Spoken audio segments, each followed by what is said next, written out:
Hey everybody, Paul Fontaine alongside Kevin Ely. Boom goes the Dynamite. I host the Dynamite Show. Kevin Ely hosts the Boom on the Fight Game Media free feed, and of course I'm on the Patreon. And we're here to recap what was a pretty darn good show. AEW Full Gear. From Newark, we got a new world champion. Jon Moxley and MJF in the main event. Let me just change this here. There we go. And yeah, MJF beat Jon Moxley. And I don't know, Kevin, what do you think of this match? Like in terms of match quality, like actual match quality. Yeah. We'll get to the angle at the end. It was good. It felt a lot like a Attitude Era WWE main event to me.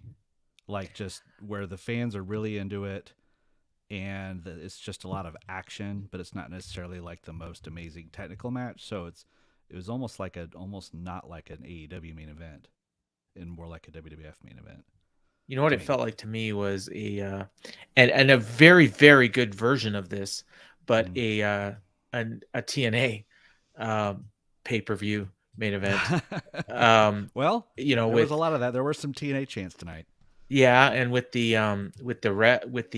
ref bumps and and of course Jeff Jarrett is there, and I imagine he's got Tony's ear. So, but we saw a couple ref bumps. We saw MJF tease using his ring, which he had promised not to use, and William Regal threatened him and said, "Don't you dare use that!" And so he threw the ring away, and then he went and got caught by Jon Moxley. A few more things, another ref bump. And then William Regal passed him over the brass knucks, and he used them to knock him out. Very simple. I mean, it's funny because when they did that first face-off promo, in wherever it was, that memorable segment that everybody loved with MJF and Regal. Yeah. I mean, and MJF promised not to use the ring. I said at that time he's going to use the brass knucks. Now I didn't know if he'd steal them from William Regal or if William Regal would hand them, but I mean he made a very clear point about not using the ring, and he lived up to his word. So the one question I have is, he said he's not the devil. He said he's not the devil? Well, he said that he is the devil. But the devil wouldn't have told the truth, would he? And he told the truth. He said he wasn't going to use it. He did tell the truth, but he used the truth to tell a lie. He distracted you with the truth to deceive even further. Now, you're a man of God. Actually, is there not a thing about how the devil cannot lie? Is that a thing? I mean, the devil's no. Or did I just get that from Lucifer, the TV show? That's just from the show, yeah. Oh, okay. Yeah. I thought he wasn't. I thought for some reason he wasn't allowed to lie. Okay. So he's with Regal. I mean, Regal made it very clear it wasn't an accident. He didn't mean to hand them to John. Yeah. Oh, he even manipulated John. One of the things I loved about it was how the ref was out, and he instructed Moxley to go wake the ref just in time to oh, right. I mean, I saw that, but I kind of missed that as an important detail. He actually manipulated Moxley to be distracted to not see the right. Knocks. And the fans picked up on it right away. The way they slid it off and shined, just right. That was, I mean, as far as that kind of finish goes, that's about as well as you can do it. Yeah, and I think in most cities, this would have come off as the heel turn it was intended to be. Of course, they were in Newark, which is very close to Long Island, and also, MJF has been basically playing a babyface this whole time. So I'm not sure where this would have gotten him massive boos. I was getting a text from somebody that was in the building, and he said it was a mixture of cheers and boos. It wasn't all cheers. On TV, it came across as most people were cheering. Yeah, very much. Yeah. And obviously for the whole match, Moxley was not only booed, but they chanted some very unsavory things at him. Sure did. F you, Mox, and they didn't say F. What did Taz say? He said they're not saying friendly Mox. They're not saying friendly Mox. Yeah. Yeah. But yeah, and yeah, so very, very pro MGF crowd, very anti Mox crowd. And Hmm. I thought the match was good. Very good. Like, I mean, it was, I mean, if you're, in terms of star rating, I mean, and I know some people hate those, but I just do it out of Yeah. habit. And, I mean, Hmm. maybe like the third or fourth best match on the show. Hmm. But, I just kind of felt like Moxley, I mean, from that promo on Wednesday and then tonight, like, Hmm. you know, I've seen him have like almost every world title match he's ever had on pay-per-view has been better than Yeah. this. Maybe everyone, honestly. But it was MJF, he's the new world champ, and that's his crowning moment. I don't think this is done. I think there's more to No. come in terms of this. You think the same? Yeah, and I mean, I don't know. Mox does. He looks fatigued, and maybe he's finally getting that vacation. And the deal when he took the title was, hey, just get us to Full Gear, Yeah, and the play is putting Max over, and then you can take your time off, and we'll relaunch when you get back. I mean, I could see that happening just as easily, but they can't just like drop it. I mean, because yeah. the Blackpool Combat Club thing has been one of the centerpiece factions, and this just got blown up. So there's a That's what I lot of mean. intrigue coming into Wednesday. Yeah. So what? I mean, what? Like that's why I think like there's got to be more to come in terms of Right. how does Regal explain this? Do we have more people in this Yeah. alliance, or is it just MJF and Regal? Right. What about the Obviously, firm? Stokely yeah. didn't show One of the up. theories, one of the theories that Jeff and I had espoused, and I think it was Jeff's originally, was the idea of like a sleeper faction. I know you really like that one, I where did like that like one. there's like Wheeler Yuta, Yep. could Who we saw potentially be briefly with. tonight training with Moxley. Oh, I missed that. Okay, Yeah, they had a just one of couple the of backstage shots like things. UFC Yeah, style where they see yeah, him like yeah. kind of rolling in the back. He was training with Yuta before the match. Yeah, when I was, I always start watching late, so when I was Right. fast forwarding to catch up, I was kind of skipping the stuff between Yeah, it was one the thing to miss it. things. Yeah, yeah. I mean, I do like if something looks interesting, I'll back it up and watch it, but I missed that. But I could see because Moxley did have that one line in the go home promo, calling Wheeler his young boy. Yeah. So, and Wheeler has expressed frustration at being treated like a kid and not getting respected. Yep. So that could play into things. I wouldn't be at all surprised to see that.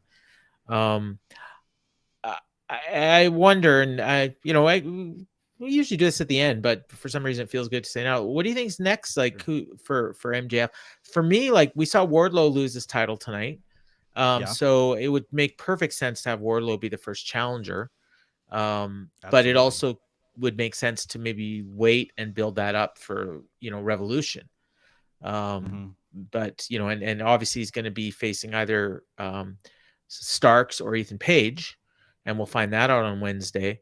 And with Starks, he's in the firm, or sorry, with Page, he's in the firm, Ethan Paige is in the Page. firm.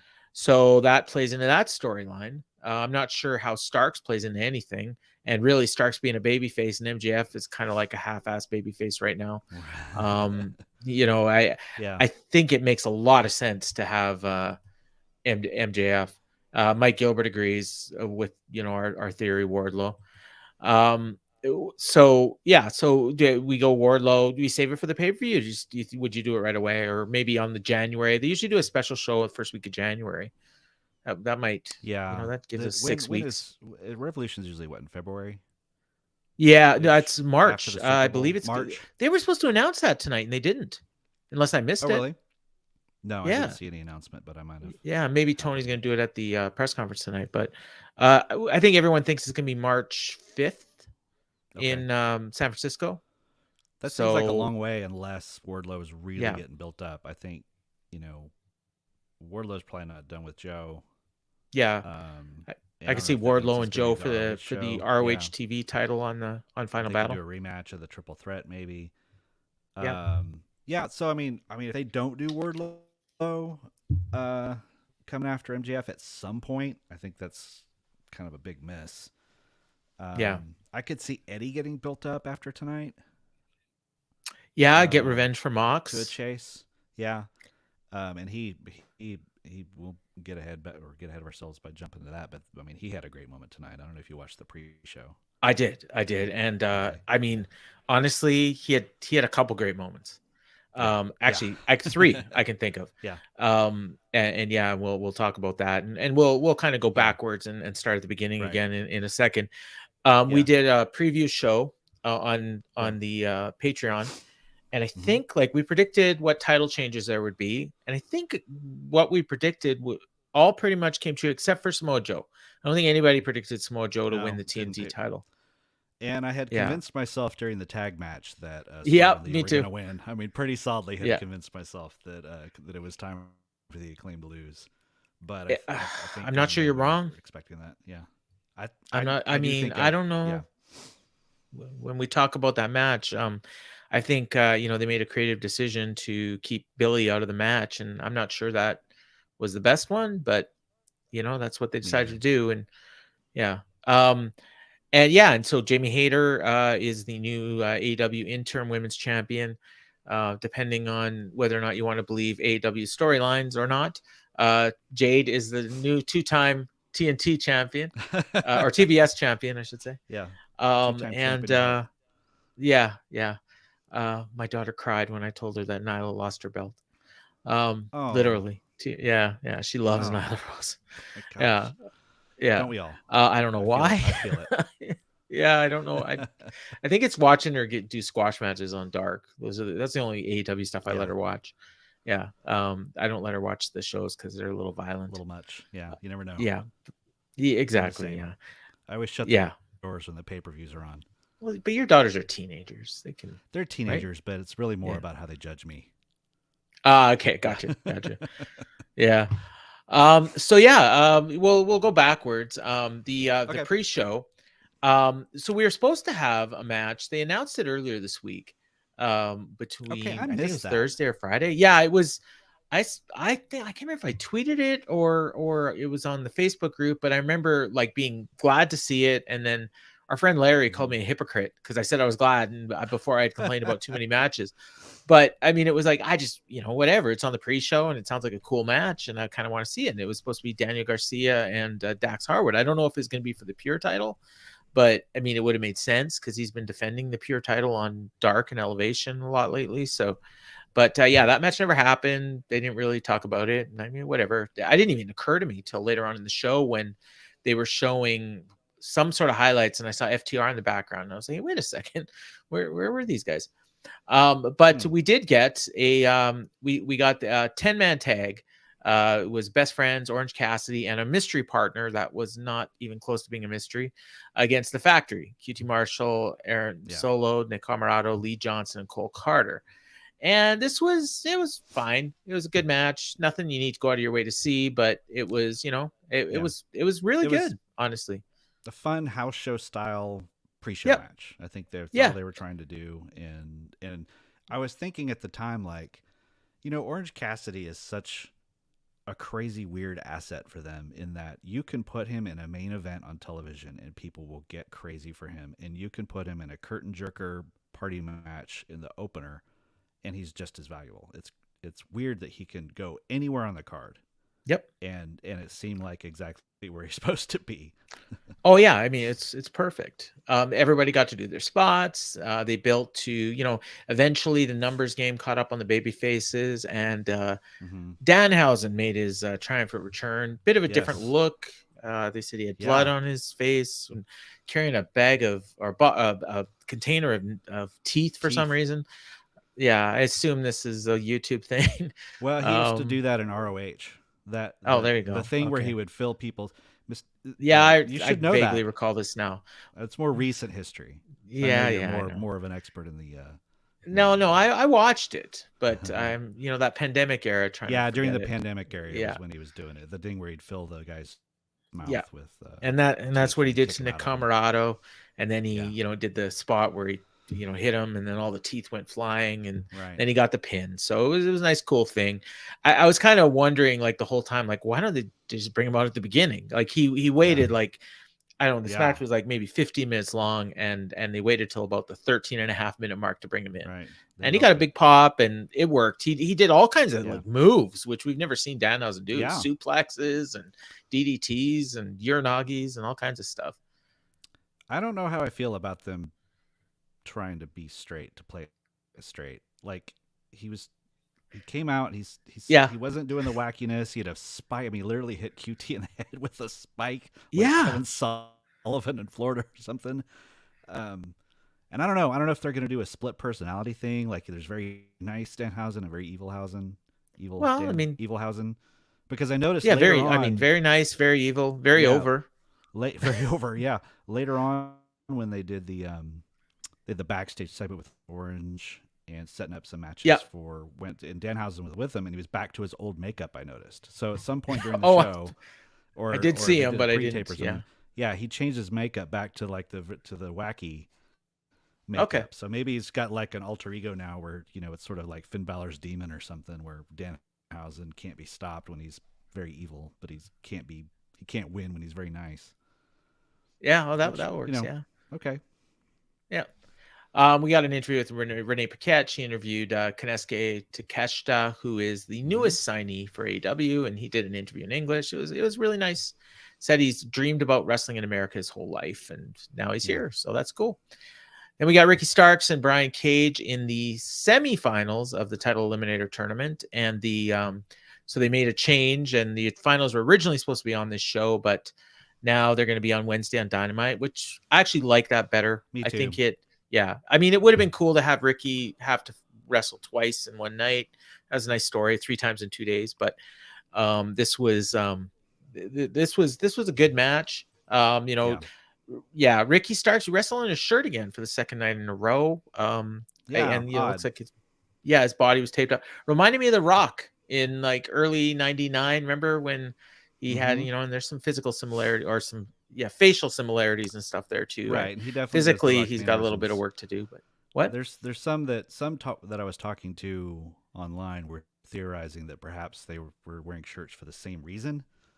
Okay, so he does he have the surgery to get rid of the man I don't boobs? know any of that other than speculation. But if that was the case, I think he should have just gone full on with the dry fit shirt and track pants. Yeah, exactly. To just do the full tribute. Well, and the funny thing is I remember the way they worded it was he had missed time, and it was not an injury, but it was a medical reason. Yeah. So that would actually oddly vague, specific about it. Yeah. Yeah, and I don't know how that would have flown back in the if they had done what they did with The Rock then now. Right. Yeah, I can imagine some of the chants that he would have been getting and tweets and stuff. But Starks obviously won. He hit a couple really nice spears in this thing, and one of them ended up he set up and he hit a destroyer, and then the Rochambeau, which he had a hard time getting Cage up for it, but he got him up. Ethan Page was on commentary, and he did a stare down, and that match is set for Wednesday. I like that Page was just straight up saying, "I hope that Ricky wins because he's injured," and playing all that up. Perfect. Ricky Starks is the wildest wrestler to me because he's such a little guy, but his repertoire is like nothing but big man moves. Like his moveset is like he's like if you did a creator wrestler and made him a junior heavyweight, but then just gave him like Roman Reigns' moveset. Or if I was booking and decided I want to make myself The Rock. Right. Yeah. He's just trying to pick up Brian Cage and do a Rochambeau on him. You know what? Brian Cage gets a bad rap, but I can't remember the last Brian Cage match I didn't like. So I almost feel bad for how much I don't like him. I do like him. Yeah, I just can't do it with him. So the first moment for Eddie Kingston came when he was interviewed by Renee Paquette, and he barely had words to say, but he said more than enough. Yeah. He was in tears. He's like, "This is my dream. I've wanted to do this since I was 18 years old. I'm wrestling him." Called Renee sis. I always love that. I love that. And and just he didn't even hardly say anything, and he was emotional and choked up, and it was like, oh my God, I can't wait to see this match. Yeah. And I didn't have to wait very long because it happened right away. Nobody plays so real. Good. I mean, I know that's nobody makes you feel it like Eddie Kingston. It's incredible. I made a tweet and I said there is not a single person in wrestling that makes me want to see one of their matches more than Eddie Kingston. And you know, that's like, so when you talk about promos and who's the best promo in wrestling, and I think most everyone right now is going to say MJF, and yeah, it's not wrong necessarily, but if you're talking like to make you interested in a match, which is what a promo is supposed to do, I don't think you can beat Eddie Kingston. No, especially But not tonight. yeah, they had the exact match you would have expected. You know, it was a tribute to Japanese strong style. Eddie won with he hit the what, a Northern Light suplex, Exploder. and then he hit his spinning back fist, and got the 3, and then he just broke down. You know, he's crying, and Akiyama helped him to his feet. Yeah, well, I didn't. I was crying. I did. I haven't Really. I can't think of the last time I got emotional at a wrestling show. It was probably watching the Cody versus Dustin match, or maybe the Brody Lee tribute show. Probably. I definitely bawled in the Brody Lee stuff. But that might have been the last time. Tears came. Tears came to my eyes watching Eddie have that moment, because it just felt so real. And there was a sign. It was. Yeah. Yeah, there was a sign in the crowd that said, "I'm here to see Eddie live out his dream." And I was just like, yes, that's what I'm here for. And just the way that he showed such respect to June, and when June bowed to him and he just couldn't handle it. And then that promo after. That's what I was going to get to next. That was the match was the second, and then the promo after was the third. I compared it to Dana White and Joe Rogan, how they used to do the thing on the UFC prelims. They would come out with like 5 minutes to go before the pay-per-view and just run down the card and talk about how awesome it was going to be. So Eddie grabs a mic and he's like, "Tonight we're going to see my buddy Mox beat the shit out of MJF." And the crowd is like, "Boo." And he looks at them and he's like, "He's a piece of shit. What do you want?" and then he's like, "Jamie Hayter and Tony." And then he's like, they're trying to wrap him up. And he's like, "No, how much time do we got to this pay-per-view? 8 minutes." He's like, "I can talk about this." And he's trying to run down the card and they're stopping him. It was great.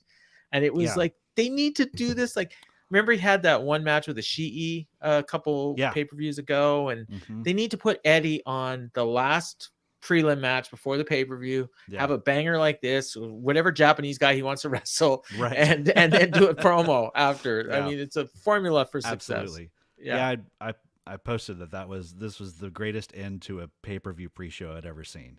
Like, did you ever see the Korean Zombie and Garcia? Well, I'll qualify blanket on his first wrestling. name.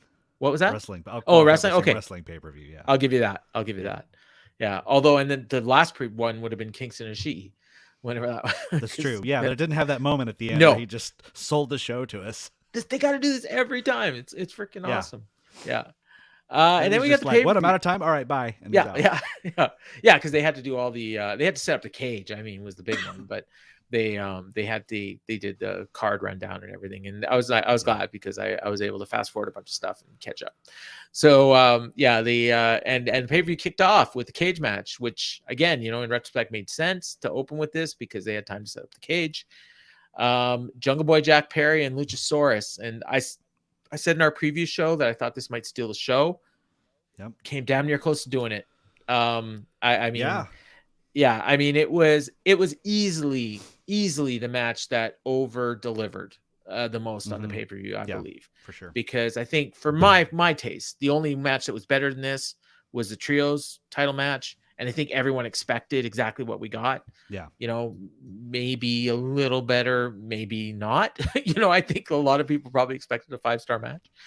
But this was great. It was just the two guys, you know, just a great rivalry. These two have great chemistry. Obviously, they're partners forever. Yeah. They can tell when people have worked together a long time and really trust each other. That's the key. That's the key to trust. They worked to a spot where Christian stole the key out of the ref's pocket. I love that. Yeah. Even though I hate it when cage matches, the cage doesn't matter anymore.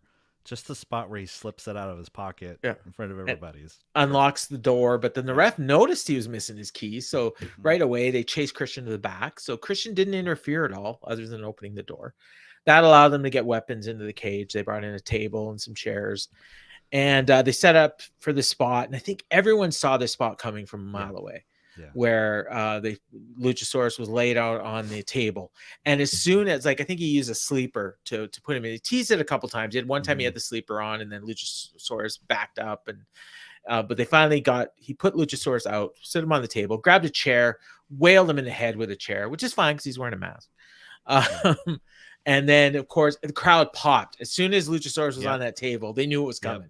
And he looked up to the top of the cage and climbs up to the top, hits the flying elbow, barely grazed him. Right. Yeah. No, but the table broke like crazy. Yeah. So he hit him hard enough. But he landed, he looked like he landed fine. He was walking around good afterwards and everything. And then immediately just put on the snare trap and submitted him. I mean, I kind of would have almost preferred him just to pin him there, but whatever. Put on his finisher, that was fine. I didn't really have an issue with it. Great match, great match. His daughter, or his daughter, his wife, and his sister were at ringside, and he went. Mom and his sister. Did I say wife? Yeah, sorry, mom and sister. He went and hugged them. He's all bloody, and sure they love that.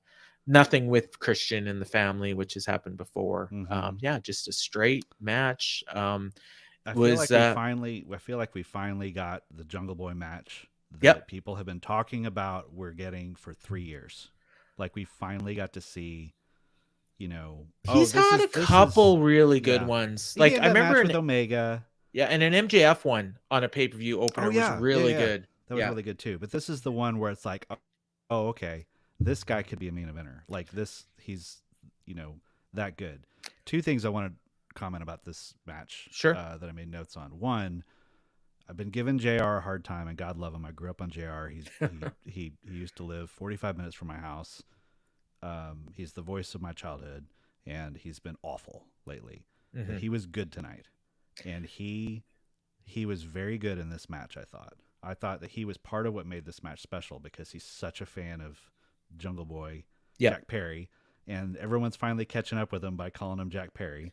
Well, I mean, it's clearly a direction at this point. Yeah. But I want to give him his props here because I felt like he helped make this match feel like he gave him the JR rub, and it was really good. The other thing, Jungle Boy, I think it's time to change his music. I mean, if they're gonna really go start with the Jack Perry, I mean, I don't know what you do, but is there a song out there called Jungle Man? I don't know. Well, anymore, we should just go looking at old 70s classic rock hits because that seems to be the most over music in AEW. Yeah. Jungle. Yeah. I mean, everyone thought this was an old song, but geez, compared to some of the other ones, the Baltimore song is practically brand new. I would say I made a comment on here that I thought this was the absolute best match possible that you could have with Luchasaurus, and it's going to be the best match that he'll ever have in his career. But I don't think this will be the best match that Jungle Boy or Jack Perry will ever have in his career. I think we're going to have a lot more, and I think there's titles in his future after this. I saw enough to think that he may be one of those people lining up for MJF. Yeah. Oh, easily. Yeah, those two have a lot of chemistry. And they're pillars, whatever you want to say. Yeah. So we got an entrance. We got the video. Well, first of all, the best friends, the Death Triangle came out and they do their entrance and whatever, and they're sitting there waiting. And lights go out. They play a video, and the video leads to the last, whatever all the words were. The last words were carry on, carry on, carry on. The crowd picked up on what was coming, I think, because they had the Wayward Sons trademark that they had filed and dropped, but it was enough to know where people knew about Wayward Sons. And then when they saw Carry On, they put two and two together, and we got Carry On My Wayward Son. Yes. That was just for you. You said you weren't going to be able to sing. Yeah, and I saw that comment in the Facebook group before I actually saw it, but I knew it was coming. Someone had clued me in that thing. Jane is done now at this point because this entrance was phenomenal, and and it's so much better than Jane, honestly. The crowd, I mean, the Bucks were singing along with it and playing the guitars and stuff, and it was so great. Yeah. It would almost be cool if they had. What was that? Sorry. No, you go ahead. Well, sorry. I was just gonna say if they had it as a separate thing when it's only this group, and then maybe they have Kenny still has his own theme song and the Bucks have their own. Yeah. Oh, hopefully so. Yeah, it's just the trios thing. It is weird. I'm still not crazy about like this super babyface trio coming out with Michael Nakazawa and Brandon Cutler and Don Callis and all that. I noticed that Cutler didn't have the cold spray this time, so I wonder if they're like Okay. dialing it down And just a little Callis bit. was He Callis wasn't was super kind heelish. of like, no, he was on commentary. You know, he's like Yeah. Kenny's the wrestling god, and it's the Mm-hmm. best tag team of this generation. All that. I gotta think that. I mean, they're baby faces now because they have to be. I still wonder how long they're going to be baby faces if they're going to be with Callis. Like if Callis is there, that's Right. the key. You can be a baby face with Cutler and Nakazawa. That's fine. They're Mm-hmm. goofballs. Mm-hmm. But even then, like, what are you hanging around with goofballs for? Oh, they're best friends. Right. Like, I guess so. we got a best of 7 series coming up though, so it's going to be a Oh, while boy. as we'll I've get dubbed to. this the John LaRocca Memorial Trios Challenge. Well, he's yeah, gonna and the funny love thing it. is like, yeah, you know he's gonna hate it, but this was great. They started out and immediately the crowd did an FCM Punk chant, just like they would do later for Moxley. Oh my gosh. They chanted for yeah. Colt Cabana. This was obviously the Elite's return. They had been not seen since All Out, and the crowd loved having them back.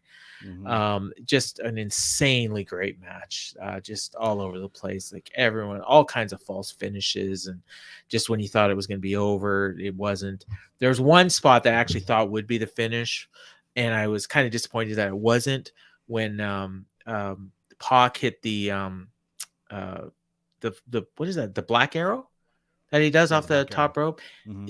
What was it? Yeah, black arrow, right? Mm-hmm. Yeah, and then right into the brutalizer. And they're right near the ropes, and he held off Kenny so he couldn't touch the ropes, but then I think it was Nick Jackson broke it up, and I thought that could have been the finish, but they teased one spot where Pac tried to give Phoenix the hammer, and Phoenix is like, no, and he throws it away, and then they went to a spot. It was like another false finish where Kenny did something to him, and he almost pinned him. And then later on in the match, after that spot that I talked about with the thing, he had the hammer again, and he handed it to him, and this time he kept it. And then Kenny was trying to set him up for the Angel's wings, and it was like he's got no other choice, so he hit him with the hammer, and he ended up getting the pin. Yeah, I rolled him up, and I thought that was great. And Phoenix was questioning himself, and it's funny. The only I love that finish. And again, like I had said earlier, that I thought the brutalizer thing should have been the finish, but this was even better for the story that they were telling. Yeah. But the only thing is they did a similar angle later in the show, which kind of ruined it for me. Yeah, I thought about that. I'll get to it when we get to that match. Yeah. But incredible. So they're still the champs. Intentional. Yeah, maybe. Yeah. Yeah, because they kind of making you think that it was going to play out the same way, and it went differently. Yeah. Yeah. And the funny thing is, I think we all thought it would be the other way around, whereas Phoenix would not use the hammer and it would cost him, and then maybe Lee would later on in the show. Yeah. But what'd you think of this? I loved it. It's I had forgotten how much I like that kind of match. I mean, I'm kind of hot and cold with especially the Lucha Bros, because sometimes they just annoy me of just how wild and all over the place they are. But when they're with the Bucks, it always feels more focused. And my gosh, Kenny looked amazing. Kenny he looked as good. He looked like New Japan Kenny in terms of physique and just how healed he looked. So I think the extra couple of months probably did him a lot of good. And I mean, they were just all on all cylinders and everything. And I thought, and the big thought I thought was, whether you like it or not, this is what AEW is built on, is stuff like this. Yep. This kind of action. This is what the core audience of AEW wants. And if you were wondering at all, whether someone like CM Punk or other people that they could bring in, where the people to take the company to the promised land, the base of AEW is this. And and it's just a strong statement to show, like, okay, we were without that for a couple of months. They come back, and it was just like, wow, this is what it felt like when Dynamite first started, and you got to see these matches every week, and so we'll see if we get tired. And we're gonna get to it. see it every week. Six for more, a while. 6 more, or 4, at least 3 more at the very least. Right? But yeah, I'm sure because it'll it's go the to best 7. of 7. Yeah. So how many So I weeks? guess, How well, many weeks do they have? it ends in LA, which is I think the Okay, January 11th. So it's not every week. that makes sense. If It's they would, yeah, they're going to be back at yeah. the Forum, right? Yeah, they're it's gonna finish in LA. They're going Yeah, now. I don't know if the yeah, titles change hands every time or if the titles are basically vacant right now. And I don't, they didn't really make that clear. Maybe Tony's talking about that right yeah. now at the My press my conference. But first thought was it's just best of seven. The belts are basically vacant. not changing back. Yeah, they're basically just up for grabs. Yeah. But I could be totally wrong. Yeah, I guess we'll find out. Or they Yeah. could just all of a sudden have, they're four-time champs if they win Right. this tournament. Or it could be like UFC where, every time you win a title, every time you win a title match, it's counted as another title reign, technically, Okay. is the way they talk about it. Yeah. So like Anderson Silva was like a 10-time champion because he had 10 title defenses Yeah. or whatever. I pulled that number out of my butt. I don't know how many he has, but yeah. So the Death Triangle retained. And we would find out later that they're doing a best of 7 series, and all of them are going to be on Dynamite, which is really cool. It's going to keep people watching during a time period when I think viewership is going to typically be down with college football and Yeah. stuff, Yeah. NBA. So I think that's a smart strategy. And these matches, they're all going to be great. They'll all be Halfway, great, but I'm really interested to see if people tire of it because it is a very tiring style to even yeah, watch. It's just so much. If you see that same, it's going to really put them to test how creative they can be to yeah, make each yeah. match feel different and have a story that goes across all 6 or 7 matches. About halfway through this match, I was still behind at this point, so I didn't even know maybe what I was tweeting had already happened. But I said that if I'm putting this show together, the next match has to be Nyla Rose and Jade, Yep. because there's nothing on this card that could follow this. Mm-hmm. And I think Nyla Rose and Jade were going to have a hard time wherever they were on the card. So you might as well just put it here. Right. And I have a feeling that they did an audible and moved this match to this spot when Mm. they saw how over those first 2 matches got, because of the fact that we saw Aubrey Edwards reffing 2 matches in a row. And you never Mm-mm. see I didn't that. even get to see that. Yeah. Yeah. So I But think they had the that, car and ready and everything. I wonder if I guess they had the car the ready to go for now. Yeah, car's I mean, I probably guess back it'd be there. staged ahead of time. Yeah. But yeah, because I think that because she ref the very next match after this, and obviously the refs are assigned to the matches probably whenever the Yeah. matches are being put together. So Right. yeah, that's just my theory, and I had that theory again If during it's this true, it was a good match. call. Yeah. Well, yeah, for sure. They had, I mean, the match was different. Like, it was Jade basically selling for 95% of the match, which we Mm-hmm. hardly ever see. She was Yeah. fine. I mean, it was an okay match. This would have been, it's your typical AEW women's match that happens in quarter 6. Mm-hmm. No better, no worse. It wasn't actively bad. Jade actually, if you told me ahead of time what was going to happen in this match, I would have thought it would have been worse, but the Mm-hmm. crowd didn't care at all about any of it. Jade was kind of fumbling with her ring gear a lot. Yeah, she was Um, very distracted by her outfit, her thunder. Did you pick up yeah. on the outfit, No, the what was it? reference? Do you No. remember a cartoon show from the '80s called Thundercats? I remember seeing it and flicking It was channels like when it was around on. like the He-Man, Yeah. She-Ra era of No, no, no. things. It was I a yeah, totally remember it. I just, yeah. So oh, she no, was I'm going to watch Cheetara from Flintstones instead. Thundercats. Yeah. Okay. Okay. I watched Flintstone Babies and Archie, and yeah, I Yeah. stayed away from the superhero stuff. I did Okay. like Hercules.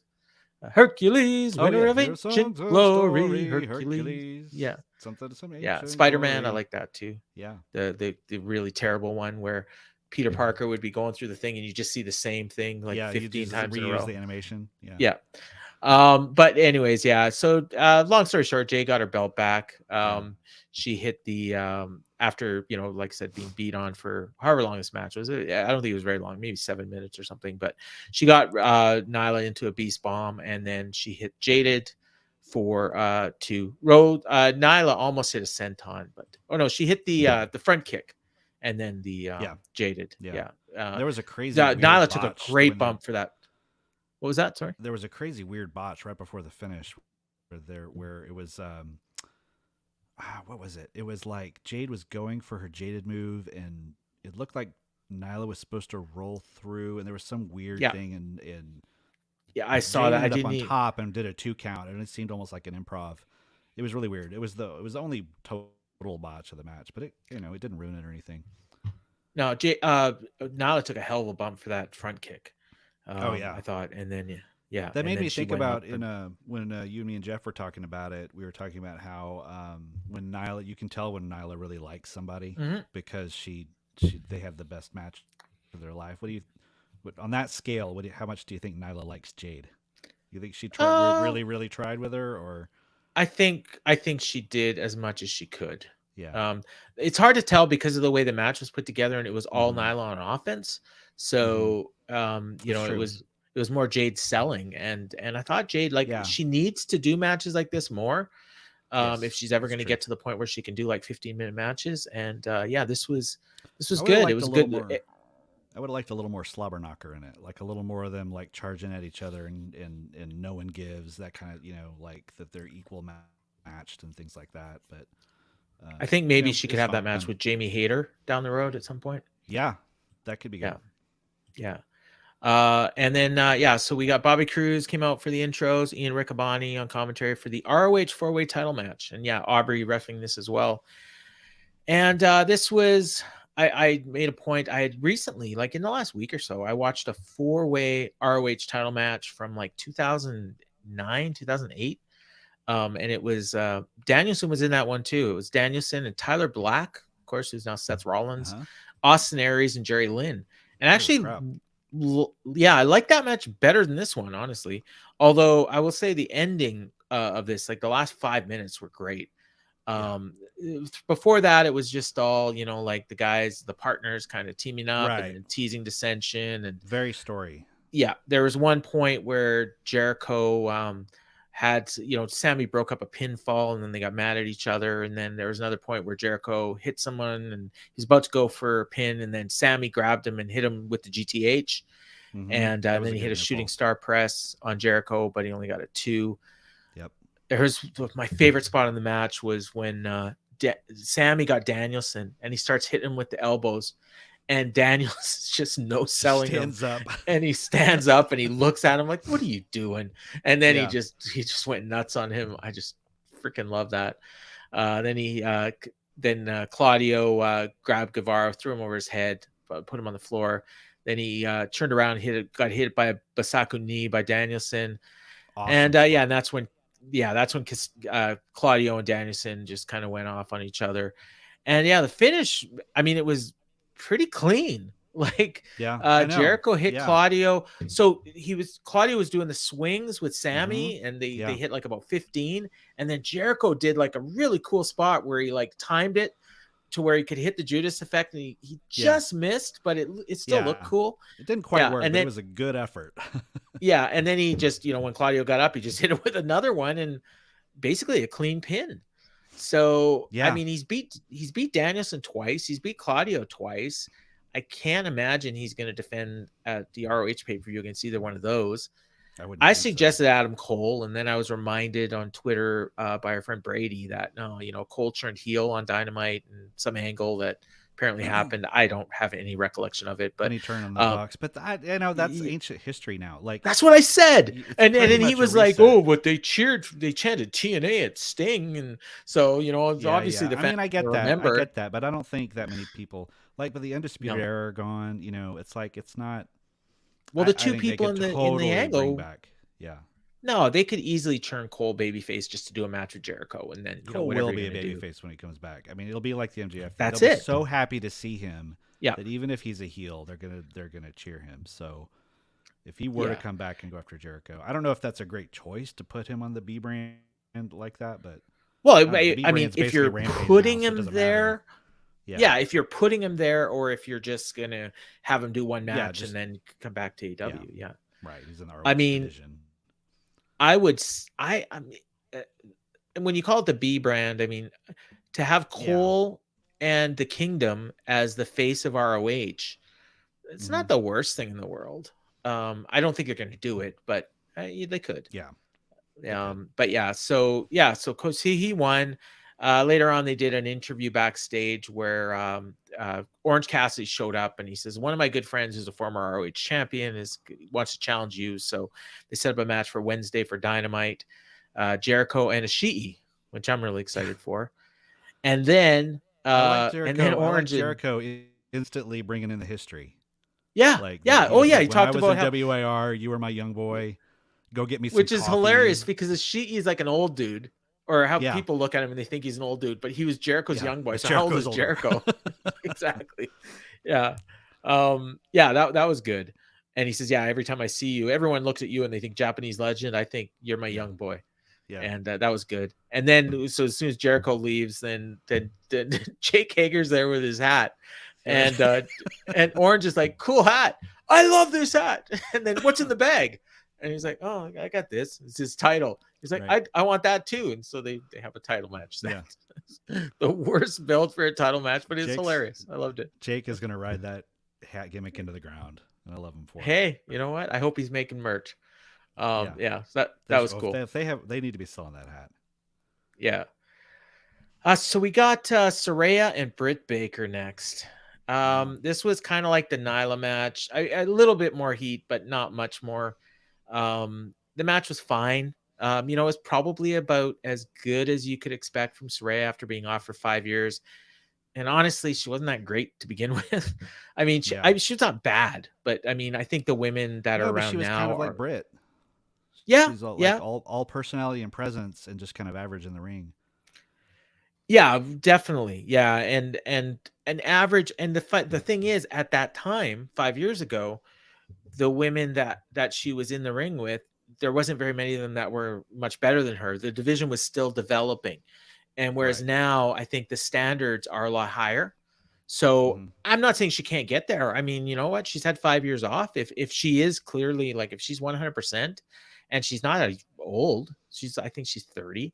So, I mean, she could have another 10 years in the ring and work her way back up to the standards of women's wrestling now. But it was fine. Like, I mean, it was probably better than most women's matches you're going to see on Dynamite. I said the other one was like a typical one. This was maybe even a little bit better than that. There wasn't a ton of heat. They played up the neck well in the beginning.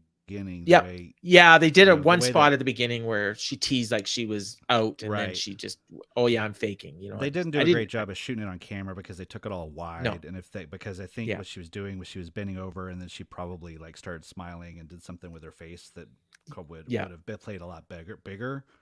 And Britt looked kind of concerned, and then so. And then they did a few other spots where she was going after the neck, and they did a spot outside the ring right in front of her brother. And and then so I think, a long story short, it was played like to where they were coming near the end, and the crowd really wanted Britt to win. And so then, like, and I kind of knew, like, there's no way you're going to beat Saraya on her first match back. And of course they didn't. She had a really good spot where she had a curb stomp, and then Saraya kicked out, and the fans booed the kick out. And then Saraya hit her charging knee and hit the fisherman's driver. And then she didn't go for a pin. She hit it again, and she got it on the second pin. And they didn't really boo the finish, but there was like no reaction. I think they accepted the finish. Like, I think because they kind of knew it was coming. I think when she kicked out after the curb stomp, that was okay. Yeah, Britt's not winning. Yeah. So they really wanted Britt to win, especially after Britt cut a babyface promo on Wednesday. I know. But Saraya won. She was really emotional, and it was great for her. I felt happy for her. Yeah, good for her. I really did. Good for her. Yeah. I feel same way. And seeing her brother there and everything. Like, I'm happy for her as a person, and also she's had a tough several years, and to see her healthy and living her dream again is it's great. Did you see the back and forth between Britt and Saraya on Twitter this week, where she posted a picture of her brother, and then Britt quote tweeted it and said, "Oh, was it bring your talentless family to work day?" Gosh. Yeah. I was like, I never see this stuff. I don't know how I saw that, but I thought that was kind of mean. I thought that was one little moment I noticed was at the match was ending was when it was over, when Saraya, she was pretty overcome with emotion, and she kind of bailed out of the ring pretty quick. I think they were telling people, like, don't linger, let's move on to the next thing. But as she was walking away from the ring, she went over to Doc Sampson and gave him like a handshake, and he gave her like this really knowing like kind of thing. Oh, And I missed I that. don't know. That Okay. was kind of a. I mean, it was very small. I That's don't think it cool. was meant to be a big Yeah. deal, but it was cool to see like him being like, "We made it," like you're good. So that was Awesome. nice. That is, I mean, Yeah. you know what, honestly, like I said, I think Jeff and I were, kind of a little crass maybe in saying that, she may not have like 10 matches in her or whatever, and we'll Yeah. enjoy it while you can kind of thing. And Right. I I was optimistic after this that, what, she can have a normal career now. Mhm. However long it's going to be, it's going to be. Yeah. So But yeah, I good think I for her. read like right now. Did I read? Was it Dave that wrote that? She can only do like a match a month right Yeah, now. I saw Yeah. that somewhere too. Yeah, I don't know if it was So Dave, but somebody. they'll But probably that's they'll probably milk it. That's fine. who does more than a match a month, anyways, other than Mox. Right. Jericho. MJF Jericho wrestles wrestles like every 3 times week. a year. Yeah. Right. Next we got the ROH TV. Well, it was a TNT title match. Samoa Right. Joe, Powerhouse Hobbs, and Wardlow. We kind of spoiled this earlier. Samoa Joe won. They at the beginning they were just kind of wrestling, and the crowd was, Mm-hmm. you know what, they popped for the entrances, and then they kind of sat down, and they picked up when Wardlow hit his senton. That when he does that, runs up to the I top and did. does the flying senton. Yeah, that, I mean, Yeah. right away. Okay, stuff's on. And then then they just kind of went back and forth and just had a big guy match, and it was awesome. And it's funny because, again, I'm a little bit behind, and so I had made that Mm-hmm. comment about Wardlow's thing, and then someone else responded, and they're like, yeah, that was really cool, but why wasn't Joe disqualified for using the belt? I'm like, okay, I know where the finish is coming. Because it's a triple uh, threat. well, exactly, yeah. And That's so the I had no rules of problem with AEW. that. Anything more than 2 men, there's no DQ. Not just AEW, that's a total wrestling Yeah. thing. Every company. But yeah, so yeah, Joe hit Hobbs with the belt after Wardlow had hit him with 2 power bombs. Or no, so Mm-hmm. Joe wiped out Wardlow with the TNT title, and then he pinned Right. Hobbs. So it was a total 100% WWE finish. Every WWE totally. triple threat match you've ever seen, this was the finish. Yeah. But I was okay Well, with at it least because I he like didn't WWE. pin. Did he pin Hobbs or Wardlow? He pinned Hobbs, I thought. He pinned Hobbs. Okay. Yeah, or no, he didn't pin him. He put him in the coquina clutch. So that's the thing. Okay, yeah. The one guy does something to a guy, puts Right. him out. Then the other guy comes in, nails the guy that hit the offensive move, and then he pins the guy that was. So the powerbomb in this symphony case, he is didn't still pin put him. over as Yeah. what put him out. Yeah. Hey, kudos to Wardlow for getting Hobbs up 4 times. Yes, that was legit. That, I mean, like that's Hobbs too. Yeah. But yeah, yeah, was, absolutely. Hobbs was but I mean they were working together well because that was very impressive. So Wardlow loses his belt without getting pinned. And of course he's you're right. the last guy to beat MJF. So it makes sense to have those two go for the title relatively soon. I think some of us had talked ourselves into thinking that maybe they're going to reform the Pinnacle. Didn't happen. It could happen. Suppose it could happen. Yeah. Well, all kinds of crazy stuff. There's another dude that lives in Chicago that I know could show up at some point. I don't think it's going to happen. But boy, if he did, I don't know how welcome he's going to be. Well, it's weird in Chicago. I don't know. Yeah, that's the thing. If they were going to do it, that would be the place. That would be the place. That'd be the only place. Because if it were to happen tonight, it would not have gone well. Oh no. But again, I mean, it's not meant to, right? So that's true. That's true. That's the only way you would have got MJF booed tonight, is if Punk came out, and if they actually wanted MJF to get booed. If Punk came out and helped him win, I think they would have booed MJF. And if you wanted to make MJF the babyface of all babyfaces, if Punk could come out and cost him the title. Exactly. Yeah. Oh yeah. The next thing we got was the interview, which we already talked about, with Jericho and Hager and the Orange Cassidy. So they were just in and out with commentary. JR was just like you mentioned, because we had a back and forth on the Facebook group about how I made the joke, did JR fall asleep? The only times I remember hearing him was during the Powerhouse Hobbs match and the opener. I imagine he might have been in some other matches, but those are the only two. He was there the whole time, but he laid out a lot because they would bring in Callis. Yeah. And he really was on his best behavior tonight. I mean, he barely noticed him. Yeah, I mean, I think that he had a couple of matches that they were like, JR, this is when we really want you to lean in, and it was the Slobber Knocker and the Jungle Boy match. And then I think Was he? I think he was gone at this point though. Like after the I Powerhouse think he Hobbs swapped match. out with Tony. I think he swapped out with Tony. Yeah, and then that was it for him. So yeah, but I was the same way. And the I last just kind of forgot, and then I was like, "Wait, where was he?" And then I realized when Tony came out. Yeah. So the next one was Darby Allin and Sting against Lethal and Jarrett, and this was just a wild match. I missed that it was a no DQ, no countout match. Me too. So I was confused. But when we get to the finish, it was it was just nuts. The key spots. There was a spot where Sanjay or Darby did a dive. I think it was off the ramp. Did a coffin drop off the stage. And Satnam Singh caught him. And then he carried him all the way to the ring. And then he went back to the ramp and he just tossed this dude. Yeah. 20 feet, like at least. Yeah. And Darby just took a straight bump on the thing. You could not pay me enough to take that bump. No. Like there isn't enough money. Tony Khan is a billionaire. Darby and he does not have enough money. Take that bump. No. That was crazy. And then he was up like not too long after that. So I guess he took the bump well. But the finish was like I was just confused because I didn't know about the no DQ. Yeah. And because Singh just comes in and I think Sting had who was it? Jarrett in the Scorpion Deathlock, and Satnam Singh comes in and he's standing in front of him, and the ref's like, no. And then he just grabs Sting and choke slams him right in front of the ref. Yeah. And I'm like, why wasn't that a DQ? And then because it was a no DQ match. And it's okay. And then they did a few more things, and then Jarrett got wiped out by a dive. Lethal tried the lethal combination, but Darby hit him with a death drop in midair, and then he hit a coffin drop on Lethal to get the win.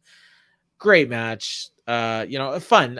Great is a little bit of an overstatement, but fun. Really fun match. The double team spot when Sting was trying to death drop Satnam and couldn't. Oh yes. Satnam was too big.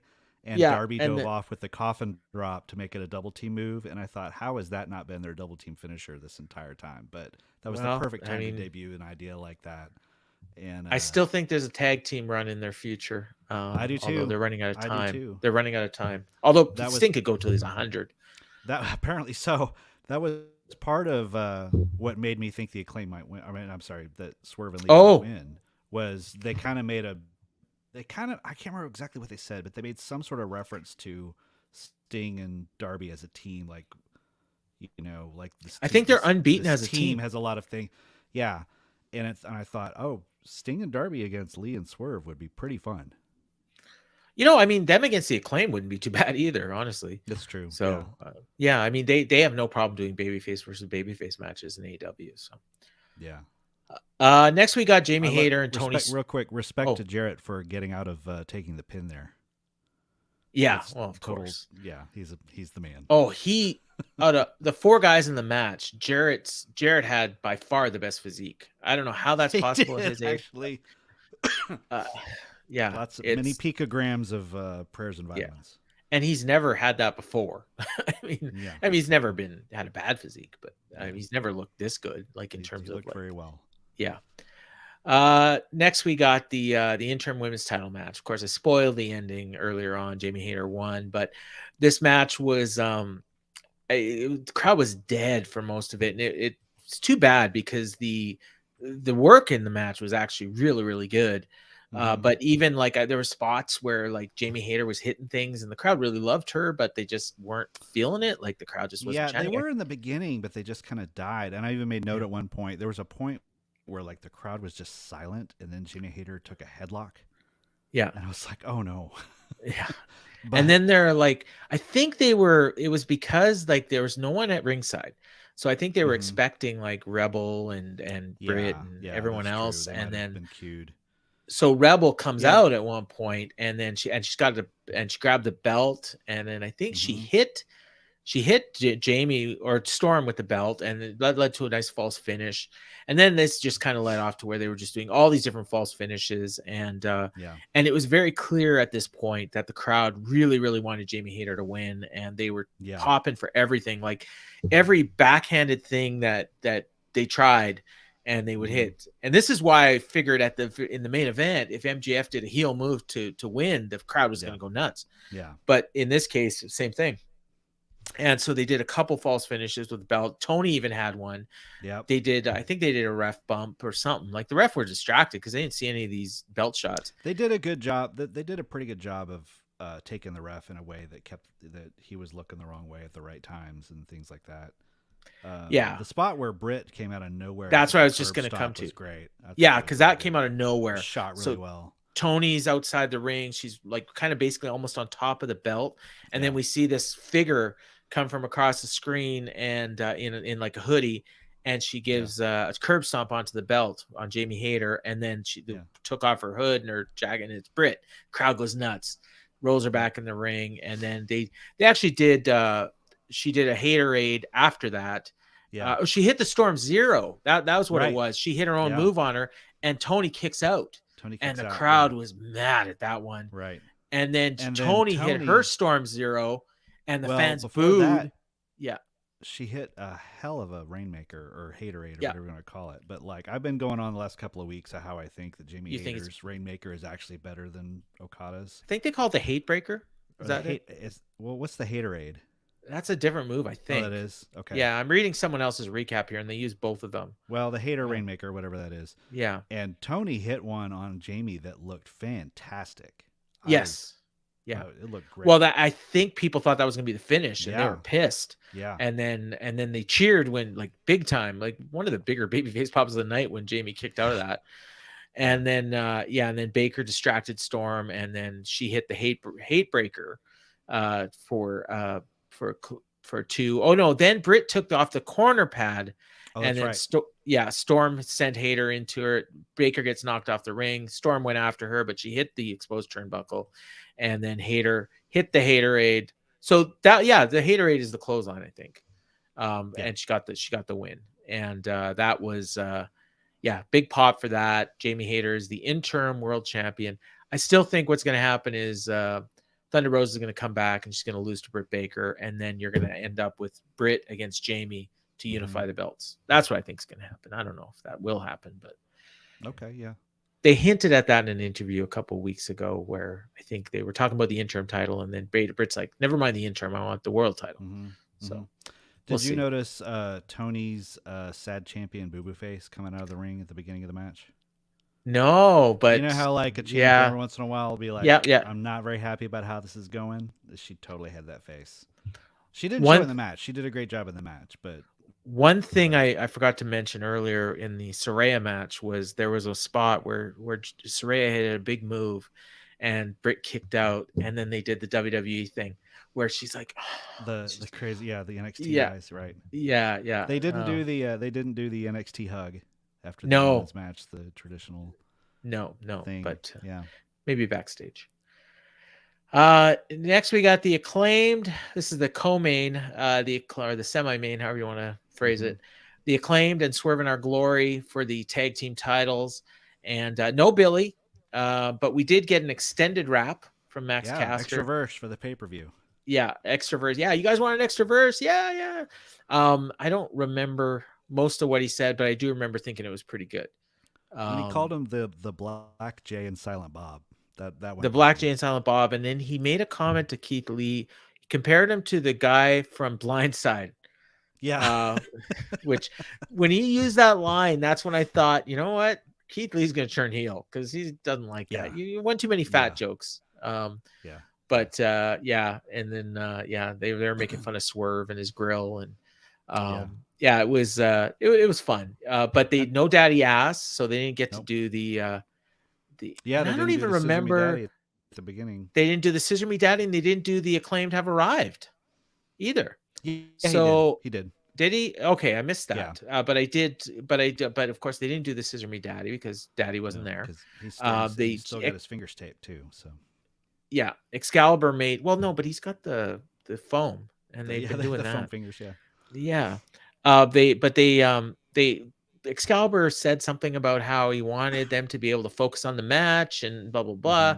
But I think it really hurt the match, in the sense that they weren't as into them as, and maybe it's 3 times now, and just a couple I think that's months. a lot of and it too. Yeah. yeah. I think that's And just of course, an the issue story of too. this match, and it was all about the Swerve in Our Glory and the problems they're having. So it wasn't so much about the Acclaimed. And they told the story about Bowens with his injured shoulder that he injured on Dynamite. And that's the same thing they did in the All Out match, but it worked better there than here. But there was a couple, they did it really well. Like there's a couple of times when they went for their finisher and then he couldn't get him up, and then when they finally did do their finisher, they actually did do it. So it kind of worked, but then he was still selling the shoulder after. Anthony Bowens has gotten really, really good at this. But there was a spot. Daddy Ass came out when Strickland found pliers at ringside. Just happened to be lying around. Just happened to be there. Yeah. Yeah. Same pliers that he used to mutilate Billy Gunn in a backstage skit a couple weeks ago. But he got this pliers. That brings out Billy Gunn, and he's going to make the save. And I was kind of wondering, like, if he touches Swerve, is the match over? Yeah, but they didn't. So that was good. They didn't. No, but he did get he got the pliers away, and the refs sent Billy to the back. Or no, he had the pliers. He put them in his back pocket. So later on, he hands them to Keith Lee. Keith Lee wants him to use them, just like Pac with the hammer. And Keith Lee's like, no, I'm not having this, and he throws it away. And then so Strickland Lee just walks out on him. Like, that's it. I'm done. And then so now Strickland's got to go 2-on-1 with the champs, and of course hits a schoolboy on him, but he kicks out. And then Strickland went for his JML driver, which got the pin on Wednesday, but Bowens had done a blind tag, and then they hit their finisher and got the pin. And it was a fine match. I mean, it was good. Wasn't as good as the last one, and the last one wasn't as good as the first one, but it was fine. It was good. It was really good, but it just wasn't as good as the other two. Yeah, I said before that I convinced myself during the match that Swerve and Lee were going to win, and part of that was when they first came out and did their entrance, and they normally do the fist bump as he comes out. It's very choreographed, and when they first came out, Lee didn't fist bump him, and Swerve stopped him and like gave him a look, and then they fist bumped again to the thing. And I thought, okay, they're on the same page. And I thought that was going to key up. I thought this was all building during the match. I didn't think this going to the show, but during the match, based on how the show was going, I was thinking, oh, they're intentionally doing the foreign object gimmick twice, because it's just Tony trying to outthink everybody. Is okay, well, Phoenix used the hammer to win when you didn't expect him to. So now you're going to think, oh, well, Lee's not going to use the hammer now because they wouldn't do it twice. And then what I figured was in that moment, when he took the pliers, he would throw them away, but then he would just turn around and just powerbomb the crap out of Bowens and pin him clean, just to be like, we're in this together, but I'm not going to do that. And kind of go. And then I got excited about that because I think Swerve and Lee, if they had turned heel and been the tag champs again, there's some legs in that team still. I think so, yeah. And I would have been pretty into that. I mean, you would have had FTR, you would have had acclaimed rematches. You could have brought in Sting and Darby against them. Like, there's some legs in that. And I kind of wonder how long the acclaimed really have at this as champs. Like, they'll always be over as an act that can kick off the show and get people going with the raps and the chants and all that stuff. But like, I don't know if they need them to be champs anymore. But the problem is I don't know that there's anyone right now, especially on the heel side, that would be ready to take those belts. Right. Maybe the Guns, maybe, but that, but I mean, what other heel tag teams do they have? That's true. All right. House of Black, maybe House of Black. House of Black would probably be a pretty good choice, but that's what made me think that maybe Swerve and Lee they're going to keep them together a little while longer. But this is fine too. I think Swerve's just gotten so great at being a heel. I think they're going to have a great feud. Hopefully it won't just be like the Ricky Starks Powerhouse Hobbs feud where they just But before when we did our previous show, one of the things that we said at the end was what titles are going to change hands. We already talked about that. And what surprises are we going to have on the show? Debuts, anything. We got none of that tonight. Nothing. And I kind of was thinking, okay, maybe there's going to be something in the main event. And no, because sometimes they'll even do like kind of in that co-main event spot, like between the second last match and the last match, they'll like announce a new signing or something. Like I remember they did that, I think with Jay Lethal and Christian. I think they did that with too, Mark Henry.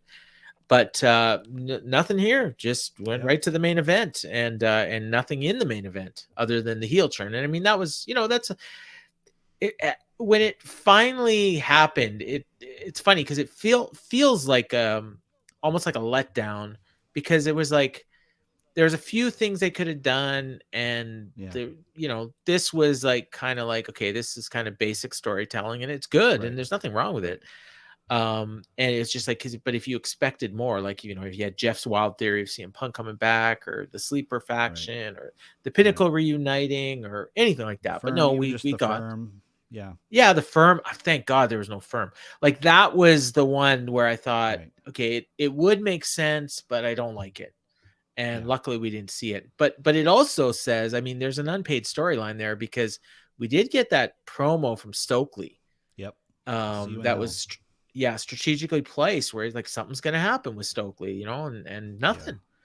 But I mean, that could also be part of the Ethan Page thing, and then, maybe it's just because, Ethan Page. I assume he's going to be the one getting the title shot at Winter's Coming, which you'll be at live. But yeah, we went to the main event. They came out. Moxley was booed right away. MJF was a huge hero. He was he rubbed his face in some women's breasts at ringside. Yes. Oh, before they did announce that best of 7 series at this point. And so I got the schedule here. Match 2 is happening this week on Dynamite. Then the next one's the following week. Match 4 is at Winter is Coming, so you'll see that. Match 5 at the Holiday Bash on December 21st.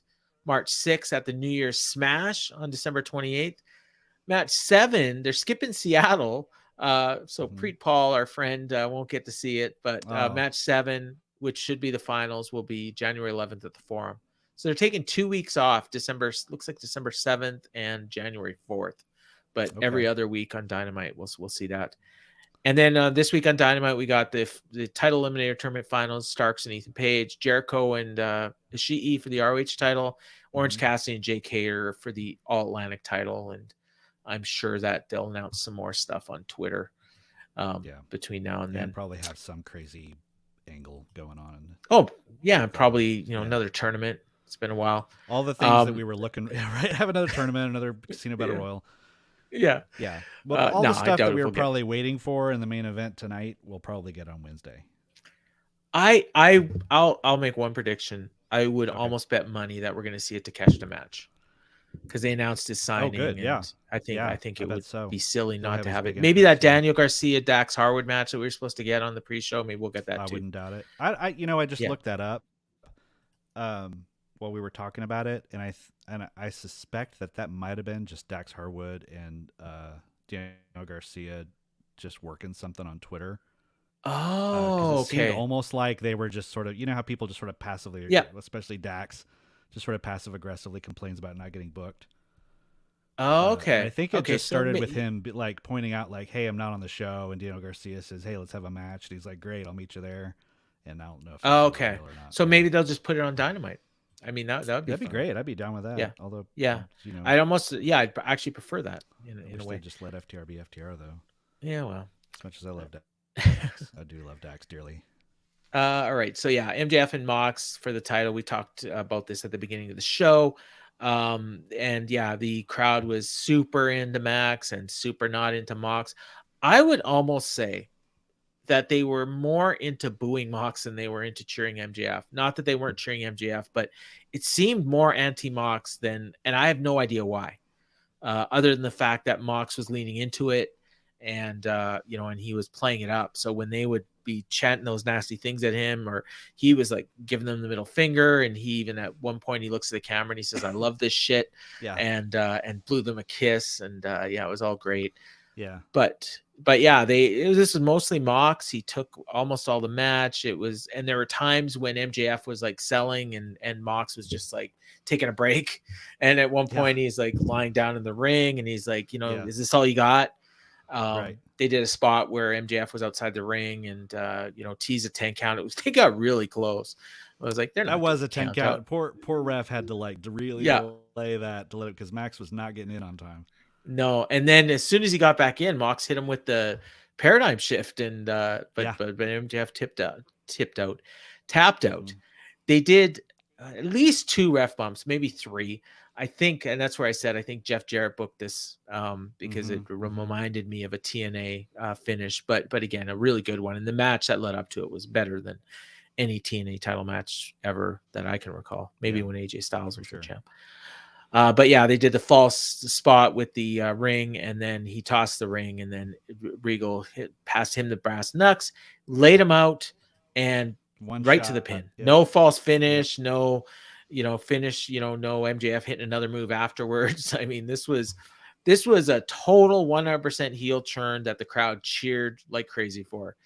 MJF is a new champ. He goes up the ring. I missed this actually. I had several people tell me about it because I was like just wrapping up and I had a bunch of stuff I had to do before we recorded this. So I missed the Snow Angels, but I went back and watched it, which was ended, a little dig at Punk. But again, or maybe a tease. It was just to mess with Jeff Hawkins. Yeah. But I mean, again, he wasn't the only one. A lot of people picked up on that about on the stuff from the promo. So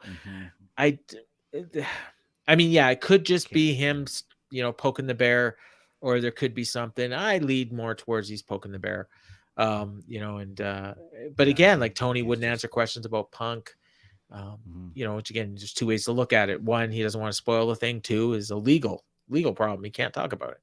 So I don't think you can read anything into that unless you want to. Yeah. But overall, a very good show. Again, I think a lot of us had low expectations going into it, and those first 2 matches alone, by the time those first 2 matches are over and I had seen the pre-show and that all that great stuff with Eddie Kingston, and then the opening 2 matches, which were 2 of the best matches of the year. At that point, if the show was over, I'd have been okay.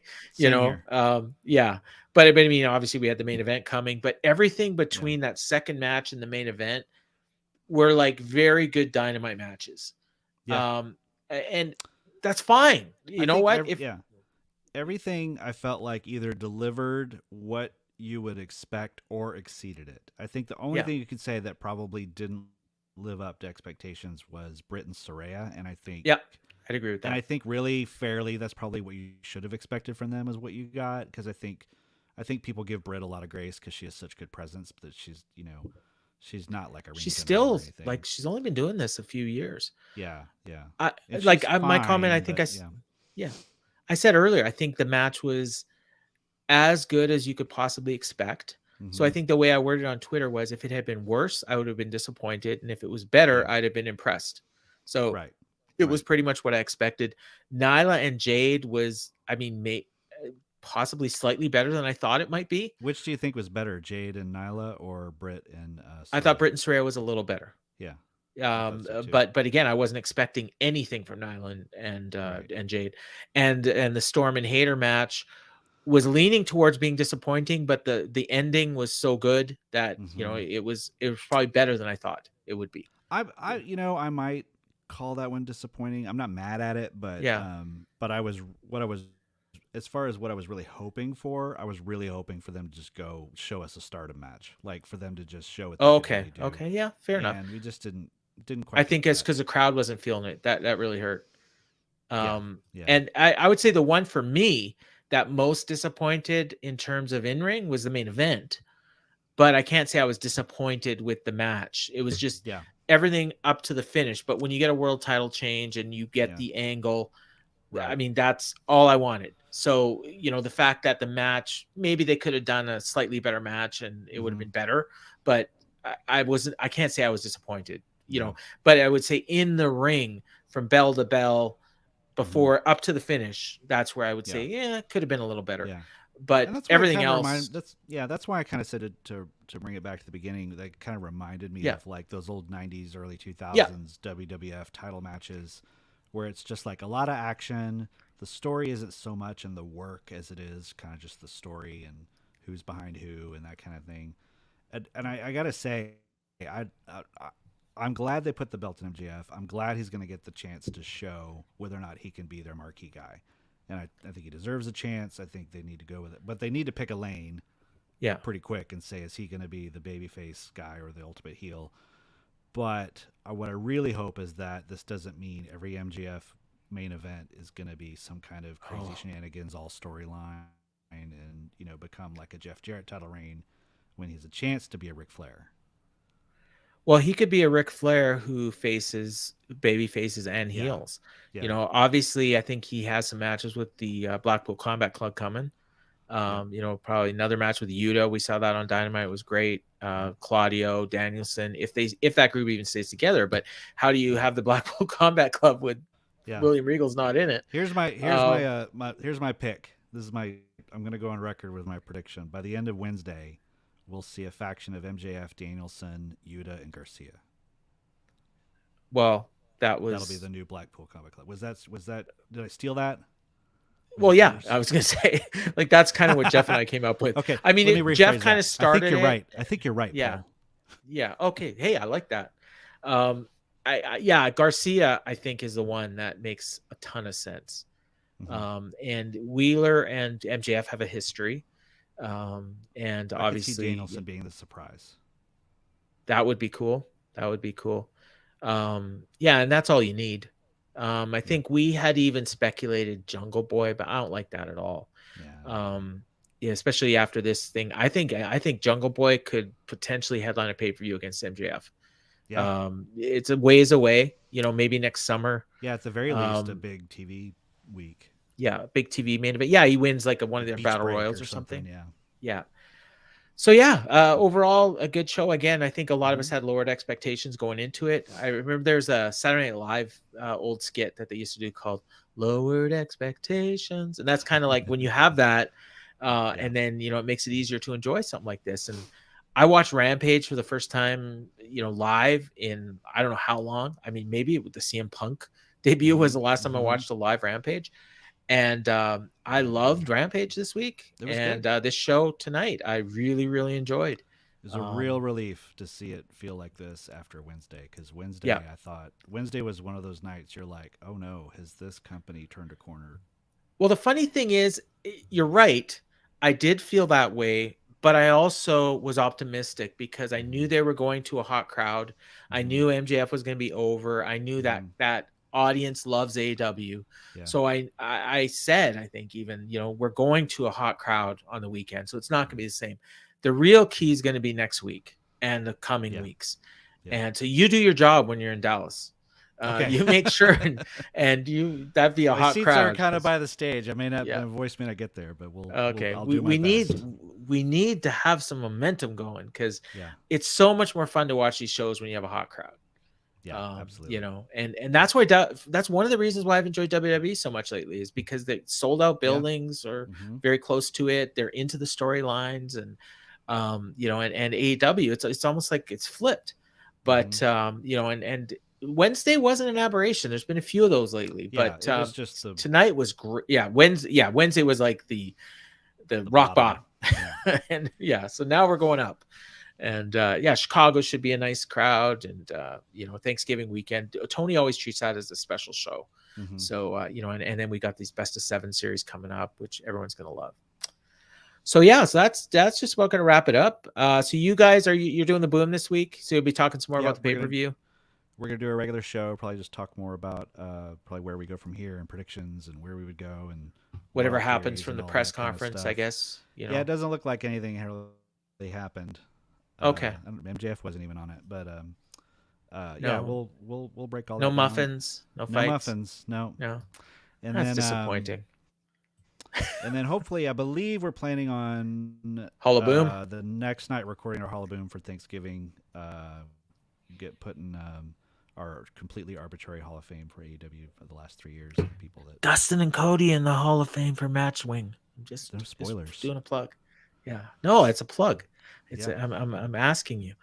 All right, and then I will have In the Clinch with Ryan Frederick going on Monday as per usual on the free feed, and then Wednesday Jeff Hawkins has the week off because I think he's traveling for Thanksgiving. So I'm gonna have a special guest, Brian who you might recognize. We did the Crown Jewel post show on the Wrestling Observer website with Garrett, so he's going to join me and co-host this week. Yeah, I had a lot of fun with him, and there's not. It's funny because I asked a few people, and not everyone watches live. Like I was going to ask you, but I know you don't always watch live either. So yeah, I'm usually about half an hour behind, but yeah. So I asked Brian, and he said, yeah. So it's cool. I enjoy conversing with Brian, and be different than Jeff, but hopefully fun. So you can check that out on the Patreon. If you're not already subscribed, I'm not even sure where this. I don't even know if this is airing on the Patreon or not. Brian Zillum. I know his last name, but I just didn't know how to pronounce it. So I hope I pronounce it right. Brian Zillum. He'll correct me. I'll have to ask him before we go on the air. But for Kevin, I've been Paul, and this has been Boom Goes the Dynamite with the Full Gear Review Show. Thanks for listening. Thanks for watching. Check you out later.